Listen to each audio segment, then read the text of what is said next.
So that's the only so just keep that in mind. What I'll do is I'll go through the deck, and please do post questions in the chat, as Shion and Jill mentioned. It'll be really great if we can have a discussion after the presentation. I feel like that's more important.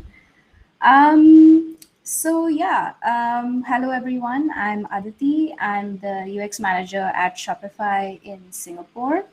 And I'm here to talk about, remote design in radical uncertainty. And I just want to thank Jill and Shion for inviting me and for giving me this really inspiring topic and very cool title as well to talk about. I haven't come up with this title; it's their title, and it's very cool. So it really inspired me to think through the impact that working remotely has had on me and my team, and also of course with the extra combo of COVID. So yeah, it should take me about 20 minutes to share my thoughts on this, and then we can do the questions and discussion. So yeah, don't forget to add your thoughts and questions to the chat as I share my slides. Um, Remote design in radical uncertainty. I want to kind of divide this into two separate sections. So first, I'll talk about remote design, and then I'll talk about radical uncertainty. So first, remote design. Doing design in a remote situation is hard. Like a lot of people said, it's not easy. It's interesting because I never thought I would be working from home permanently. I love people and I love hanging out with people in real life, and it's not something that I ever imagined choosing, as work life. So I already had a lot of freedom as well in my schedule. I could always take a break if I wanted to work from home, and there was already a lot of flexibility built into my work schedule. So yeah, this has definitely put me in what I would call definitely outside my comfort zone.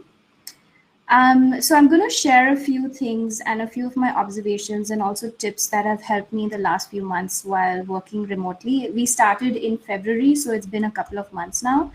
And before I start, I just want to acknowledge that, it's really obvious, but it's worth pointing out that this isn't regular work from home. It's working from home during a global pandemic. So there's a lot of additional stress that comes with that. And we can't acknowledge that enough. So I want to cover that before I kind of jump into it. The first thing I noticed, especially while speaking to other designers in the community, is that existing communication problems become a lot worse while working remotely. So if you already had communication problems with your manager, with your team, or with your peers, working remotely just makes that a lot harder and more stressful. The other thing is that I personally feel that it tests your team's resilience. Like, especially when it started out, I started to think, what are we going to look like as a team after COVID? It definitely changed a lot of how we think through our design process and how we communicate. So it's an interesting almost test of our processes in a lot of ways. Another thing that I want to mention before I get into the tools is that everyone has a very different work from home context. Some people are parents, some people are taking care of parents. Some people have a lot of space, some people don't. And a lot of people are living alone, and that in itself is very stressful as well. So I think what it underlined for me as a manager is that I really had to be very flexible and really support my team in very different ways and very individual ways depending on the situation that they were in. So it really underlines whatever your structure process was, you had to kind of relook at it from scratch and be flexible to support your team. So what works for us in terms of remote working as designers is, number one, async long form communication. It looks like there are a few writers in the room as well, which is great. Basically writing, hopefully in the format of long form essay writing. I think that would be the best. And because it's async, you don't have to be in a meeting all the time. So we use this a lot at Shopify, and we were already using it before COVID happened. So it was kind of easier for us to get through a lot of the initial hiccups. We also use a short video. So, for example, if a new person is joining the team, they can record like a 50-second video introducing themselves, which is really nice. So you kind of see their face and learn a bit more about themselves. And then it can also be, like a 10-minute longer video. So, for example, one of my senior designers can like walk through an entire Figma file and a complex design concept in like 7 to 10 minutes, and then share it with a team that may not have any context of what that project is about, right? So for some situations, recording a video and then sharing it helps. We had already started trying this a little bit in December last year because we work very closely with Canada and there's hardly any time zone overlap. And so this was a great way to share what we're doing with facial expressions and tone of voice. So it's a lot richer compared to writing, but only for a few things. So I would recommend videos as well. And then obviously minimize video meetings. You should generally minimize meetings, but I think especially with video, it can get really exhausting. I think some people have mentioned Zoom exhaustion. So this has helped us as well, just becoming more disciplined with when should we have a meeting? Do we really need a meeting? So this is our, I guess, overall communication stack. We have Google Docs, we have Figma, GitHub, Slack, and then Hangouts. We just use Slack for like general chatter. We don't store important information in Slack because I think it deletes itself like every 20 days or 30 days. I can't remember the exact amount of days. So it's important if it was an important decision, if it was important insights, it needs to go into GitHub or Google Docs, wherever you're doing your kind of long form communication. I'm a big fan of GitHub as well, so it works for me. And then we use Hangouts for video. All right, this is a bit, I hope everyone is still awake at this point, but this is a bit of, I guess, a 90s chat room example. I don't know how many people were alive in the 90s, but it's something that I would recommend trying as well. So what we do is we have a bit of an olden days chat room, and people kind of sign in the morning when they start their day, and then they sign out at the end of the day. And so we kind of use Slack like that, and it's just like general chatter. We're not doing the most important work conversations on that. It's just hi, hello, and talking random stuff about what's happening in Singapore maybe. So I think that's really important to create a sense of space in virtually, of course, but like a sense of a team and a sense of space where everybody is at the same time. And then, as I mentioned earlier, any existing communication problem gets worse in remote. So having a trust battery is like really, really important in a remote situation. So make sure that whatever trust batteries you have with your peers and with your boss and with everyone on your team is like fully charged up. It really, really helps, especially since everyone is in a very different situation and is working on different things.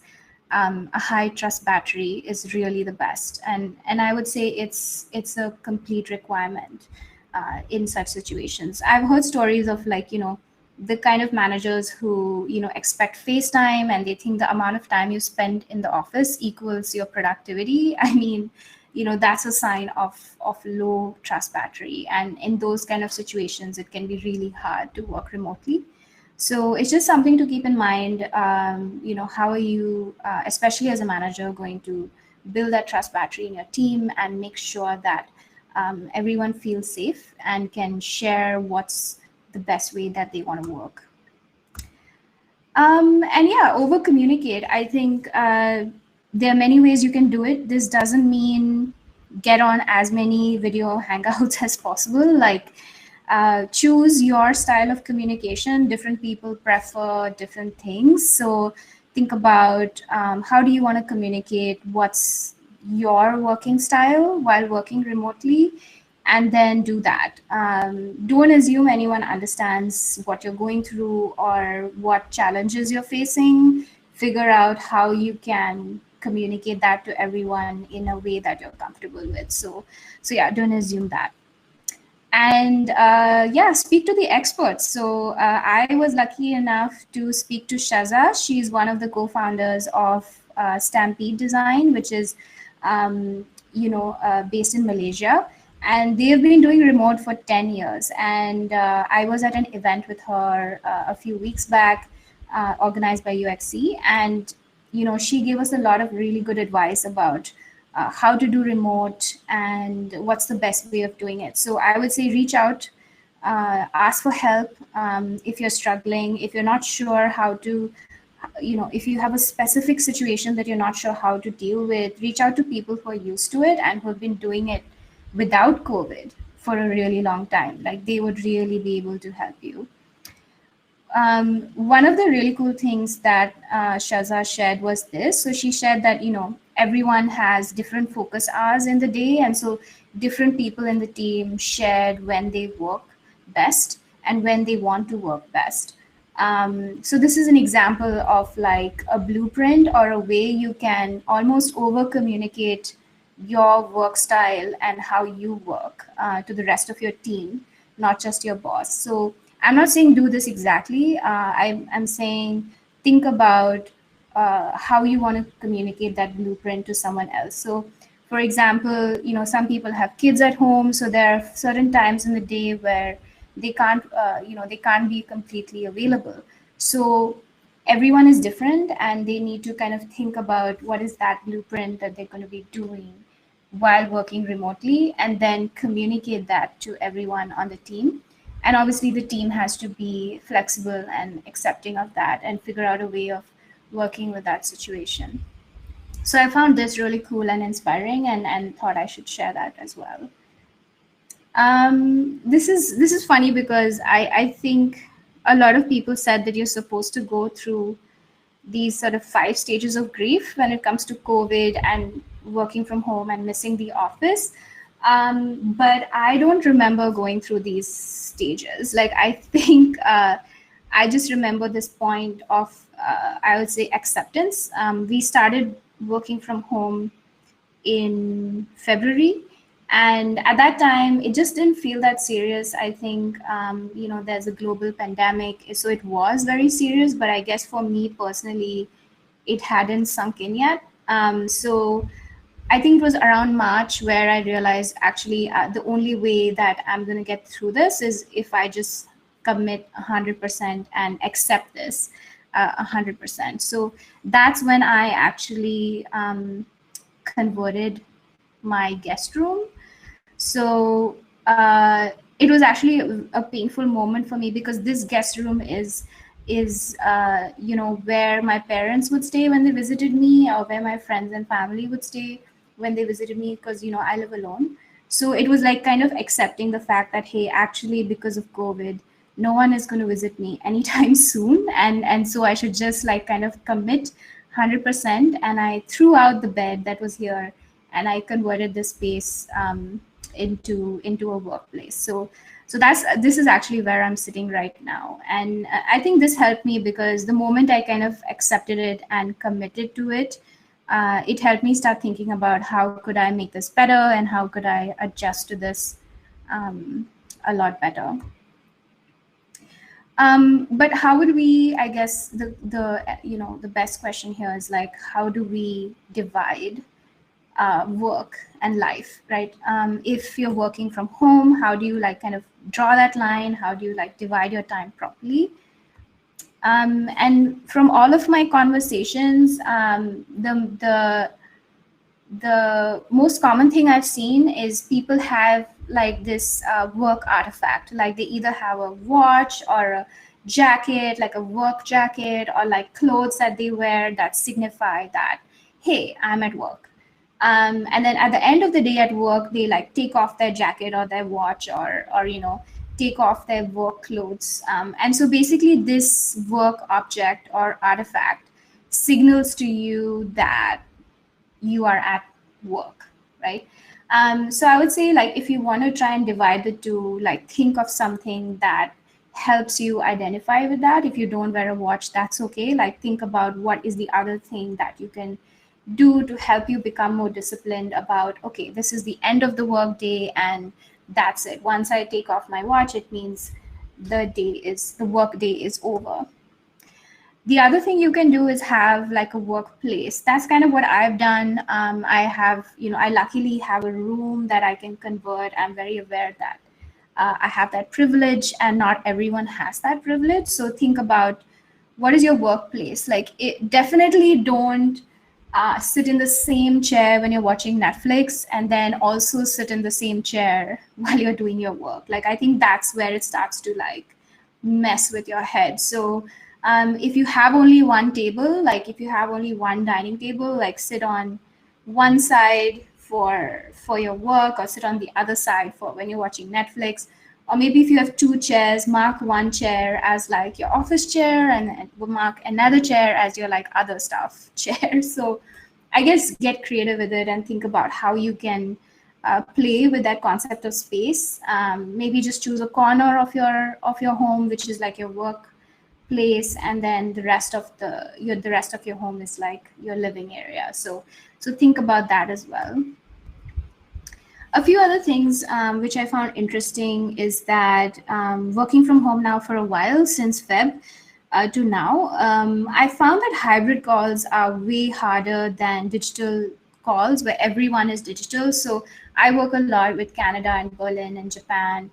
And if there are calls where everyone in Canada is in a room and they're physically in that room, and then you're the only one who's calling in from a video, it's really hard. I think it's making everyone digital by default actually is like a great equalizer, and it actually helps. Obviously, the best situation is if everyone is in a room in real life. That's the best situation. But I think the second best is if everyone is digital. And then the worst situation is if some people are digital and some people are physical. Then it just becomes harder for everyone, and there's less empathy all around as well. I mentioned Zoom exhaustion earlier. I guess the running theory right now is that people feel tired with video calls because there's a lack of body language. But I'm not sure why it happens. Like, I think you can't tell when the other person is is about to pause naturally. There's a lot of awkwardness. People start speaking and then they stop speaking, and there's a lot of weirdness there. So I guess there's a lot of unconscious communication that's missing online. And for example, even right now, like, I can't see my audience. I don't know their reactions as I'm speaking. So it's really hard. Like, I think it's a tough thing to accept. And so I think that's an ongoing problem. And I would love to hear everyone's thoughts on that. And then I was having a really interesting conversation with someone recently where they said, when someone unmutes themselves in a conversation on Zoom or on Google, it's a sign that they're about to speak. So it's kind of like you're leaning forward in real life about to speak. So if you're sitting in front of me, I can tell that you want to say something because of all of the sort of visual cues.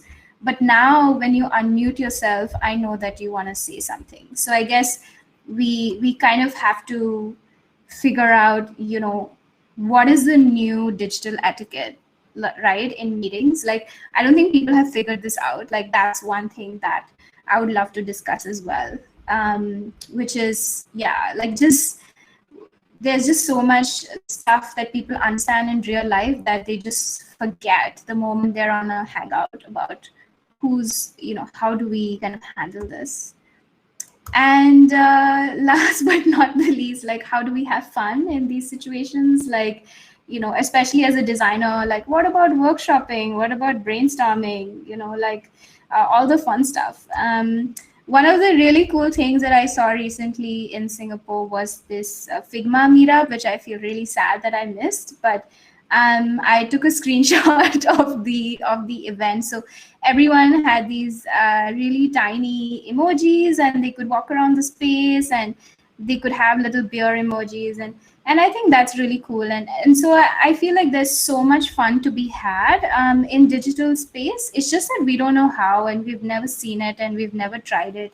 All companies are really good at organizing offline events, but they just don't know yet what's the best way to do online events. So there's a lot of really cool, interesting things and spaces there that I would love to know more about. So overall, I guess I'm optimistic. So just to like quickly recap, remote tools and tips. We use a lot of long form async communication, writing, short videos, and then obviously video meetings. Trust battery is very critical, and try to think about a work artifact and a workplace to help you divide between work and life, and obviously over communicate and try to have fun with the situation as well. um, cool. So I just want to check in a bit before I continue. Can everyone still hear me and see me and see the screen? Yeah, and and we've been talking in the chat, but thank you for checking. All right, cool. I will continue with the next section. This is a thing. Like I can't see faces while doing the presentation. Yeah. And so yeah. All right, I'm going to continue to the next section, which is radical uncertainty. So I covered a little bit about remote design, but what about radical uncertainty? I mean, to be honest, it's very, very hard to have any answers over this topic. It's a really tough situation. A lot of people are in really tough situations as well. So it's tragic, to be honest. And what I've personally experienced in Singapore is I guess more privileged. But these pictures, I think, best describe what I've gone through, like my Mekrichi hike, which I would do pretty often. Like initially, I think there was like, safe distancing measures. So they started like putting tape on the bench, then they started putting a red tape, and then finally now there's just like red tape all over Singapore. So there's a lot of like uncertainty. You don't know what's going to happen next, and that's hard to deal with. So yeah, quarantine life, the familiar becomes the unfamiliar. Like my Mekrichi hike is just like full of red tape, and there's a loss of routine and human contact. I've personally experienced time dilation. I don't know about anyone else, which means that the time period from February to now to me feels like 1 year or 2 years. Like I just feel like so much time has passed since then. So that's another thing that I'm experiencing. I just have a few things to share about this whole radical uncertainty bit. One thing is about a lot of things I've seen on social media where people are like, stay positive. I've seen some personal coaches say, oh, if you don't learn a new skill or a new hobby at this time, then you suck. And then all kinds of weird stuff. So I just want to like underline here that toxic positivity is a real thing. What's going on right now is really sad, and COVID is really very serious. And so saying stay positive in this situation is a bit, I would say, dishonest and toxic. So just be aware of that. And I think there are a lot of these messages on social media. So we should just kind of keep that in mind. I mean, that's just my personal opinion. So yeah. And then that reminded me of this movie called Inside Out. I don't know how many people have seen it, but it's about a little girl and she has all these feelings. And each feeling is a person. And this is sadness. And she says, I know you don't want me to, but I miss home. So I think it's very, very important to create space for the negative feelings and to hold that.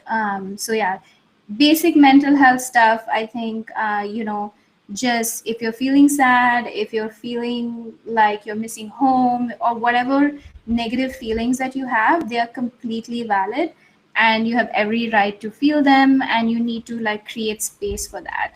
You can't come to work every day 100% positive. It's just, not going to happen. And so I think that's very important to acknowledge as well. So this is an idea that my boss came up with. She's in Canada and she's awesome.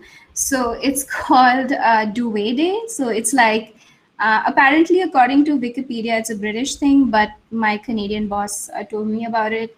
So what it means is that, you wake up in the morning and you just don't feel like going to work. And so you take a duvet day. You don't have to explain why. You just say, hey, I'm taking a duvet day. So it gives people an opportunity to take a break when they really need to. And especially in this time where, depending on which country you're from, there's a lot of political uncertainty as well. So there is maybe that option. There should be that option. You shouldn't have to fall sick to be able to take that personal day.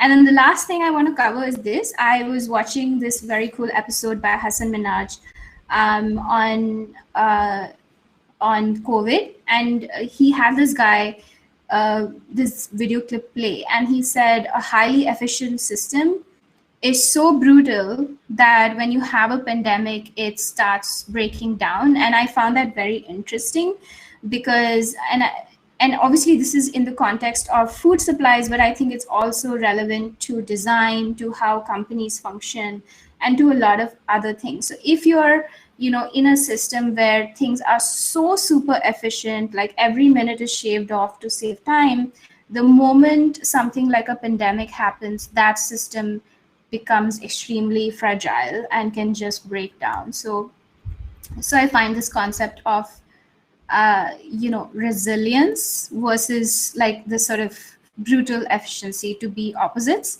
I think it's a good time to reflect on how resilient is your team, your design system, your company, the product that you're working on. How well can it change with the times and adapt to that, versus is it like so brutally efficient and stuff like that, such that it just breaks down the moment that it's going through something like a pandemic. So I felt that that was very interesting as well, and a good thing to reflect on. So yeah, I'll recap this as well, which is beware toxic positivity. It's definitely real, and you need to actually hold space for the negative feelings and the negative thoughts. That's the healthy thing. I mean, that's my personal opinion. Take a do-away day, take a break. Even if you can't go anywhere, I think sometimes it's just good to take that time to hold with those with your thoughts. And then this really cool concept, which I haven't really thought through enough, but I thought I should share, which is resilience versus this like sort of super efficient, like brutal efficiency, which exists in a lot of our logistic systems, right? How can we kind of learn from this as we move forward? That's it from me. It's not a lot, but these are like a collection of my sort of thoughts and learnings from working from home, and then also about COVID. I would love to jump into questions now. But before that, I do want to cover that my team at Shopify is hiring. So we are hiring UX folks. These are the two roles that we have. If you're not specifically interested in the UX designer role or the UX researcher role, there's also an expression of interest form that you can fill out, which is just for Shopify UX Asia. So the moment that there's a role that matches your profile, we will get in touch with you. So you can find that on our careers page and apply there. So yeah, that was a quick shout out from Shopify. Awesome. That's it from me. How long did I take, by the way? I completely lost track Not of it. like maybe 20 minutes. minutes, 20, maybe 25 minutes. Yeah. But yeah, thank you so much, Aditi, for the sharing. Even though you couldn't see the group chat, we could, and that was quite a lot of chatter. So we've collated the questions, so we'll kind of move into question and answer. I was hoping that maybe, since we're not sharing any content, for those of you who are able, maybe you can try to turn on your videos so we can see who you are. If you're comfortable with that, but if you're not and you're like in your pajamas, feel free to not do that. That's okay too. But yeah, we're gonna leave this screen on here, so we're not gonna share any content here. And if you hit the display mode on the top right, you can select tile grid, and you can see everyone else who's in the call as well. So yeah, okay. Great, Aditi. It's in her pajamas. Okay, so I guess we're gonna go into questions and answers right now. So I will read out the first question. So the first one that we had, I'm kind of just going by reverse chronological. Amrut asked, how do you interview your users who are remote? As designers, we are connected to stakeholders only in this pandemic. So how do we tackle this situation? That's a great question. I think it's pretty much the same as any other kind of interview process. Video interviews, and we usually do like a lot of rounds of interviews. So you can do interviews as well with stakeholders if that's your question. You can have your remote sessions. Oh, hi everyone. I guess see a video grid. Okay, cool. So I guess overall, it is a bit challenging because you don't get to meet your candidate in real life before you hire them. So I guess that's one of the challenges that I personally face, because I was sometimes dependent on, eventually you do want your candidate to see the office and kind of get the vibe of the place, but this just forces everyone to be more disciplined in their interview process. In some ways, I think it prevents people from hiring for culture fit, which is a good thing. Like if you're just hiring for culture fit, you end up with a non-diverse team. So maybe I'm being optimistic, but maybe it'll help with more diverse hires as well. Yeah, I'd agree with that. Another question that we got was, how do you stay creative? Like if you just no longer feel inspired, we can only do so much from a single room. And I thought that was a great question too, because I'm definitely starting to feel like the walls cave in on me. Oops, I think you're muted.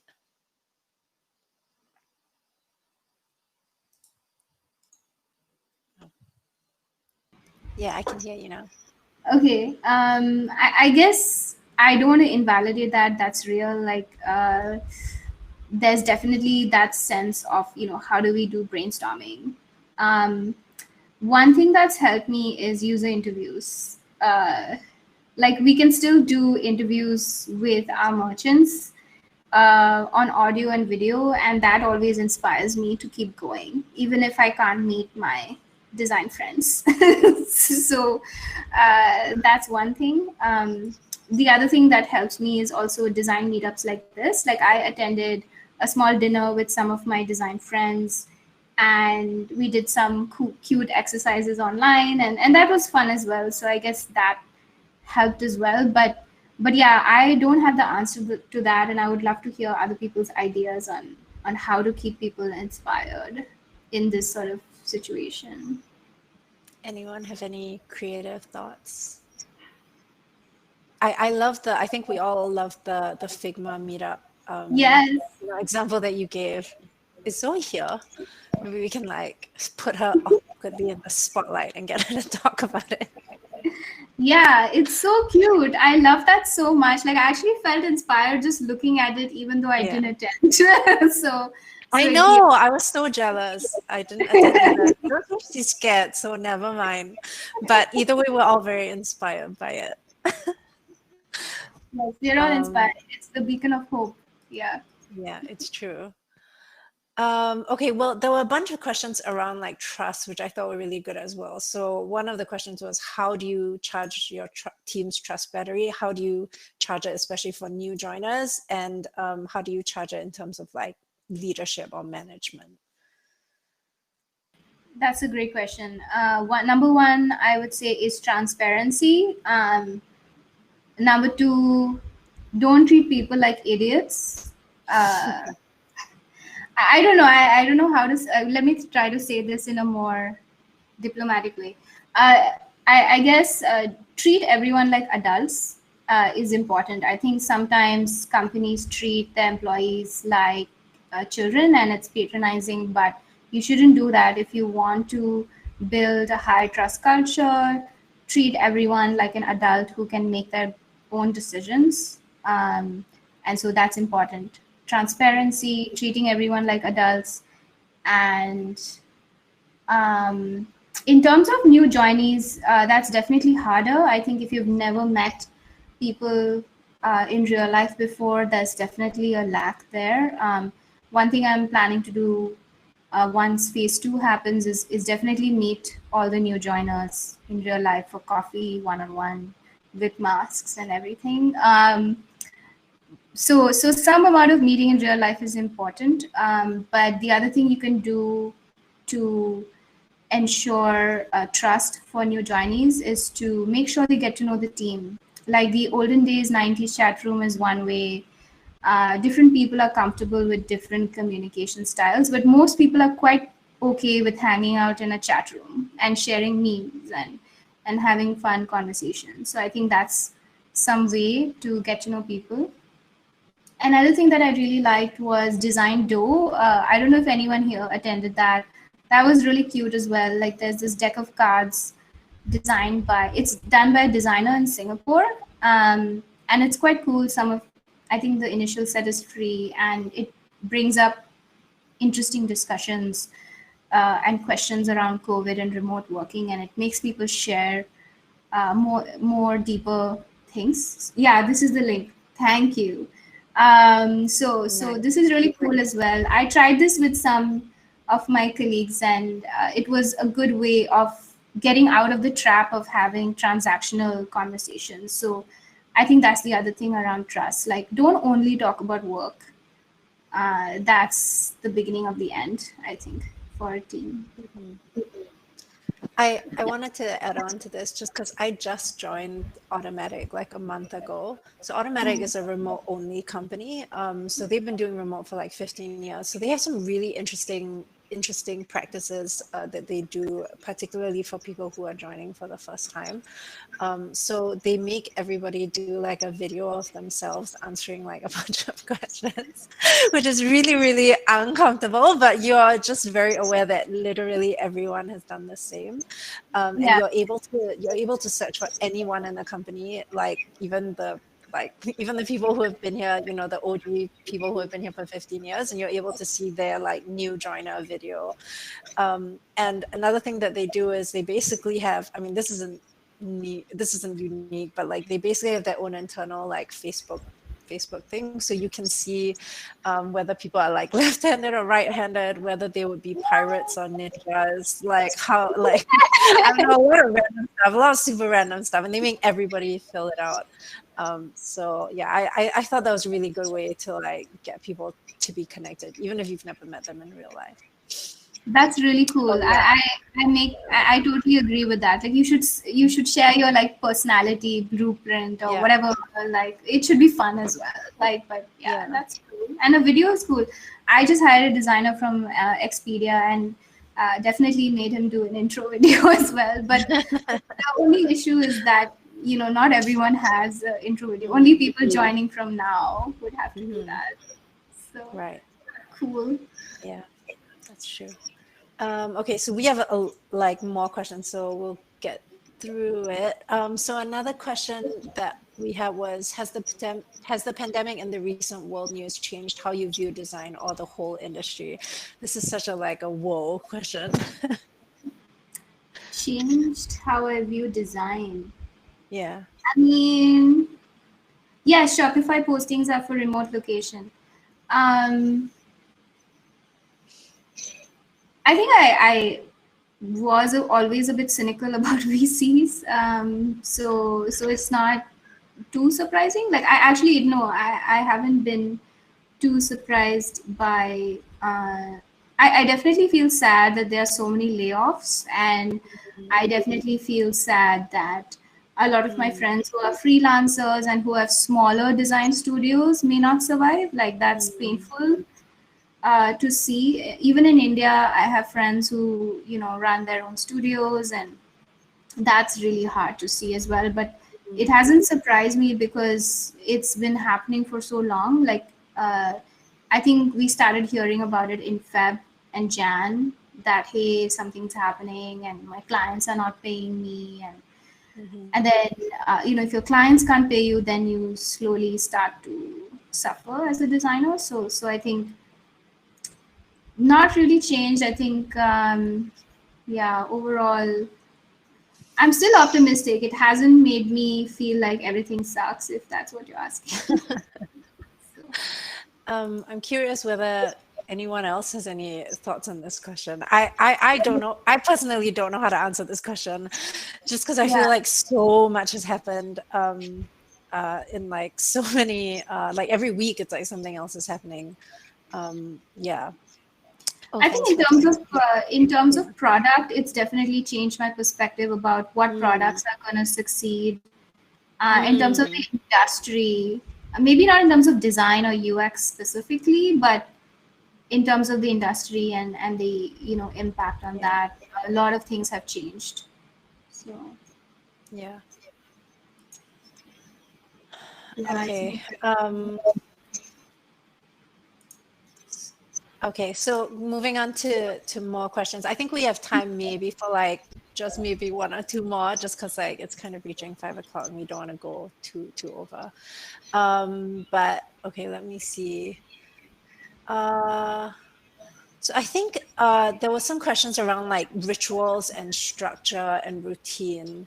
So how do you set goals and manage your design team remotely? Like how often do you check in? How do you structure and set expectations?